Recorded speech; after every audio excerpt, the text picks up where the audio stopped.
The unforgiving wind howled a familiar tune across the vast, snow-covered expanse of the Alaskan wilderness. For Elias, it was the sound of home. His small, sturdy cabin, nestled deep in the Knik River valley, had been his sanctuary for the past 15 years. He was a trapper, a man of few words and even fewer needs, finding solace in the rhythmic routine of setting his traps, skinning his pelts, and enduring the brutal cold. His days were a quiet testament to solitude, each sunrise and sunset marking another successful conquest of the wild. The inside of his cabin was a picture of rugged practicality. A hearth crackled with a life of its own, casting dancing shadows on the walls, adorned with cured hides and hand-carved tools. A small table held his journal, where he meticulously documented his catches and the ever-changing moods of the land. His only companions were the occasional wolf pack's distant howls and the ever-watchful gaze of the great horned owl that nested in the spruce tree by his window. It was late October, and the first major blizzard was settling in. Elias had just returned from a long day on his traps, his body weary, but his spirit content. As he tended to the fire, a sudden, frantic scratching at his door broke the silence. He gripped his rifle, his heart pounding a rhythm he hadn't felt in years. Could it be a bear? A lone wolf? The scratching persisted, more desperate now, accompanied by a faint, muffled sound. Slowly, cautiously, he unlatched the heavy wooden door. The blast of cold air hit him, along with a sight that made him drop his rifle. 3 women huddled together, their faces bruised and their clothes torn. They were shivering uncontrollably, their eyes wide with a mixture of terror and desperation. The youngest, a girl who couldn't have been more than 18, had a deep gash on her forehead, and her hand was outstretched as if begging for mercy. Elias, a man accustomed to the brutal simplicity of nature, found himself paralyzed. He was a trapper, not a savior, but the sheer vulnerability in their eyes was a silent plea he couldn't ignore. He gestured for them to come inside, his voice a low, gravelly whisper. "Get in, quick!" They stumbled into the warmth, their bodies trembling. The middle-aged woman, who seemed to be the leader, looked at him with an intense, weary gratitude. "Thank you, sir. We didn't think anyone lived out here." Her voice was hoarse, each word a struggle. Elias helped the youngest girl, who was now barely conscious, to a chair by the fire.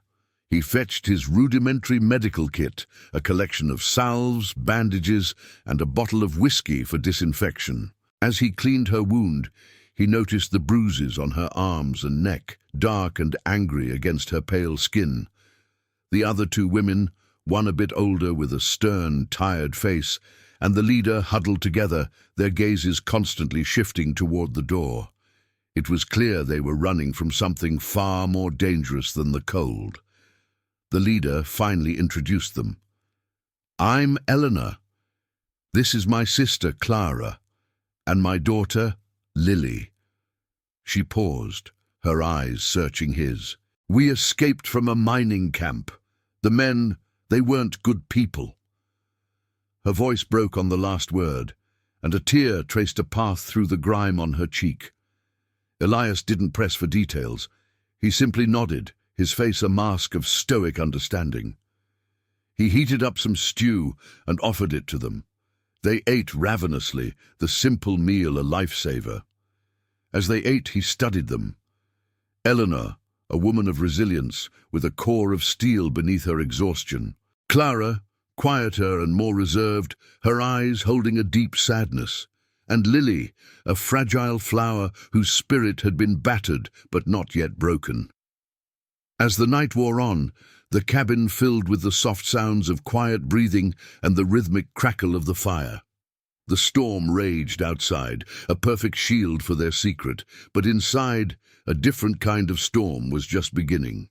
Elias, a man who had built his life around solitude, now found his world invaded by 3 women, each carrying a heavy burden. He knew, with a certainty that settled deep in his bones, that their arrival would change everything. The peace he had cultivated for years was now at risk, replaced by a sense of unease and a gnawing responsibility. He had always been a trapper of animals, but now he was a protector of human lives, and he had no idea how to set that trap. The first few days were a tense dance of unspoken rules and fragile trust. The women helped with chores, their presence a stark contrast to the cabin's usual silence. Eleanor, the pragmatist, learned to mend torn clothes and prepare pelts. Clara, the quiet observer, found comfort in tending the fire and organizing Elias's sparse pantry. And Lily, the youngest, with a childlike curiosity, was drawn to the small details of his life. The carvings on his tools, the smell of his pipe tobacco, the way his hands, scarred and calloused, moved with a gentle precision. Elias, in turn, found his routine disrupted. He began to leave earlier and return later, giving them space. The cabin, once his sanctuary, now felt like a shared space he was still learning to navigate. He found himself thinking about them during his long, silent walks. What had they been through? What horrors had driven them into the heart of the Alaskan winter? The thought of the men from the mining camp fueled a quiet, simmering rage he hadn't felt in years. One afternoon, as a light snow fell, Elias was sharpening his axe outside. Lily approached him, a timid look on her face. "Mr. Elias?" she asked softly. He grunted in response, not looking up. "Thank you," she said, her voice barely a whisper, "for saving us. We were so scared." He finally looked at her, his gaze intense. "Didn't save you yet," he said gruffly. "Winter's long, and they'll be looking for you." Lily's eyes widened with fear. "They? The men," he said, his voice low. "They won't let you just disappear." The fear in her eyes was a reflection of his own growing unease. He couldn't shake the feeling of being hunted, a new sensation for a man who had always been the hunter. Days turned into weeks. The women, with their small acts of kindness and their shared stories, began to thaw the ice around Elias's heart. Eleanor spoke of her late husband, a kind man who had dreamed of a better life and dragged them to the harsh north, only to fall victim to an accident. Clara revealed her artistic side, sketching the cabin and the surrounding landscape with a piece of charcoal she found. And Lily, the most fragile, began to blossom. Her laugh, a sound Elias had never thought he'd hear in his cabin, was like a melody. The small, close quarters fostered an intimacy he never expected. Eleanor and Elias found themselves sharing late-night conversations by the fire, talking about the land, its dangers, and its subtle beauty. He found a kindred spirit in her, a woman forged by hardship, just like the land itself. Their relationship was a quiet understanding, a connection built on mutual respect and shared endurance. He was no longer just a trapper, he was their protector, and she was no longer a stranger. She was a partner in this new, precarious existence. One evening, as the moon cast a silvery glow on the snow, Elias saw Eleanor sitting outside, wrapped in a blanket, staring into the darkness. He walked over and sat beside her, the silence between them comfortable. "What are you thinking about?" he asked. "My husband," she said, her voice soft. "And the future. I don't know what we'll do when the snow melts. We can't go back to the camp." "No," he said simply, "you can't." He felt a deep sense of responsibility for their safety, a burden that was both heavy and strangely fulfilling. His life had always been a lone path, but now he found himself walking a different road, one with company. The brutal, isolated world he had chosen was now a stage for human drama. The lonely trapper was no longer lonely, and that realization, terrifying as it was also a source of a profound, new kind of peace.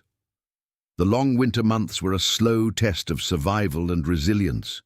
The women, now a part of the cabin's rhythm, had adapted remarkably. They had learned to fish through the ice, prepare firewood, and even help Elias with his trap lines. Lily's presence was a balm for Elias's long, hardened heart. Her innocent questions and genuine curiosity reminded him of a world he had long since forgotten. He even carved a small wooden doll for her, a gesture that brought a flood of tears to her eyes and a warmth to his own chest. Eleanor and Elias's connection deepened into a quiet, profound love. It was a love born not of grand gestures, but of shared struggles and quiet moments of understanding. They would sit by the fire, their hands touching, a silent promise of a future they were both too afraid to speak of. They were two broken souls finding solace in each other's quiet strength. But the past was a shadow they couldn't outrun. One clear, cold morning, as Elias was checking his traps, he saw it. A trail of fresh boot prints in the snow, leading toward his cabin. They were not his prints, nor the women's. His heart pounded a frantic drum against his ribs. The men from the mining camp had found them. He rushed back, the cold no longer a deterrent, but a cruel accomplice. He burst into the cabin, his face grim.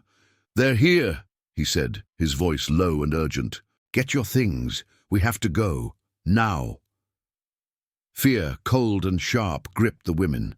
Eleanor's face went pale, but her eyes held a fierce determination. "What do we do?"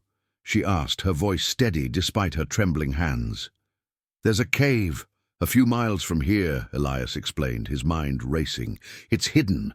We can wait out the storm there. I'll lead them away." "No!" Eleanor cried, gripping his arm. "You can't. They'll kill you." "They're after you," he said, his gaze unwavering. "I'll draw them off. I know this land better than anyone." Eleanor, Clara, and Lily gathered their few belongings, their movements a blur of frantic energy. The youngest, Lily, clung to him, her eyes wide with terror. "Don't leave us, Mr. Elias," she pleaded. He knelt and looked her in the eye. "I won't. I'll find you. I promise."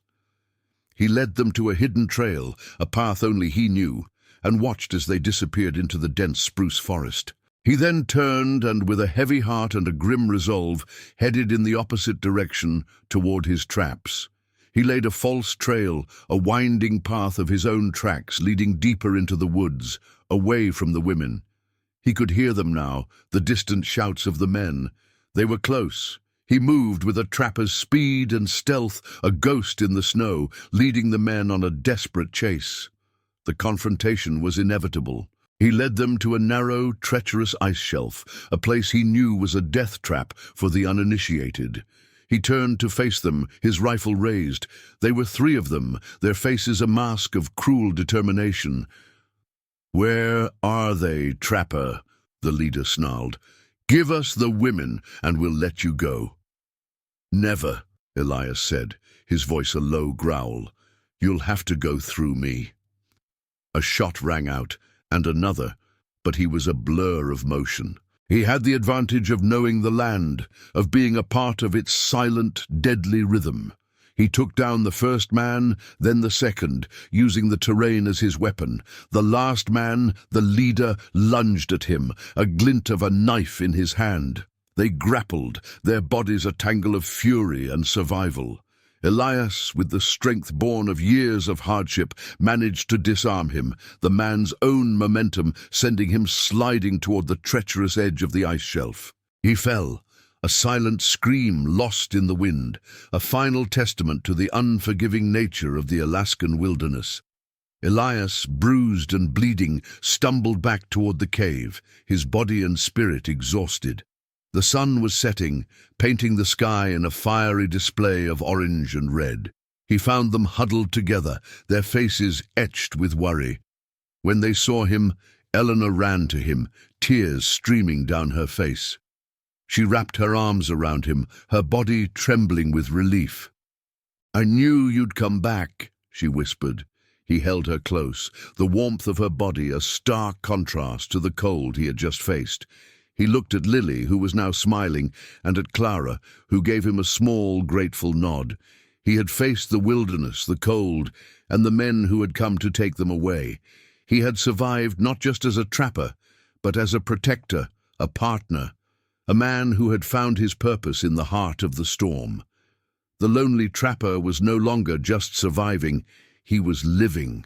And in the silent promise of a shared future, he had found his home.